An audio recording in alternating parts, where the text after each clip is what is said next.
अनुरोध करवा आम गण में उपस्थित रही आम क्रीड़ा केन्दुझर जिला क्रीड़ा संघर उपसभापति मान्यवर सुरेश चंद्र पट्टनायक सार को मुझे अनुरोध करी से एत बड़ कार्यक्रम आमको जो करने सहयोग रही तरफ मुझे अनुरोध करी से केमी अनुभव कर अनुभव को रखापी अनुरोध करी। जिला क्रीड़ा संस्था केन्दुझर आज 64तम जून फाइनल उत्सव रे उपस्थित थिबा मान्यवर आरक्षी अधीक्षक पवन नितिन सर उपस्थित थिबा गणेश्वर बाबू जिला क्रीड़ा संस्थार साधारण संपादक जनार्दन बाबू जिला क्रीड़ा संस्थार जॉइंट सेक्रेटरी पाड़ी बाबू संग्राम पट्टनायक कोषाध्यक्ष रणा बाबू जिला क्रीड़ा संस्थार काउंसिल मेंबर वृंद एवं उपस्थित थिबा खेल प्रेमी केन्दुझर दर्शक वृंद एवं आमको ए खेल को सुंदर भाव में परिचालन करुवा आम खेल कमिशनर महोदय एवं रेफरी खेलाड़ी वृंद आदि आम समस्ते बड़ उत्कंठार सहित अपेक्षा करूँ आमर प्रिय मुख्य अतिथि आरक्षी अधीक्षक महोदय आसवे एवं ए खेला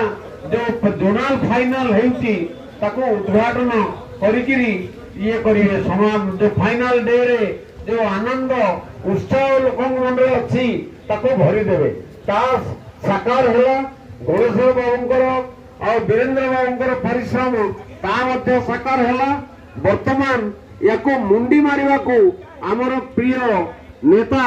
मान्यवर मुख्यमंत्री श्रीजुक्त मोहन चरण माझी महोदय ताकू जो सम्मति देइचंती जे केन्दुझर जिले रे फुटबॉल खेलर जो प्राधान्य अतीत रे थिला एवं वर्तमान भी अच्छी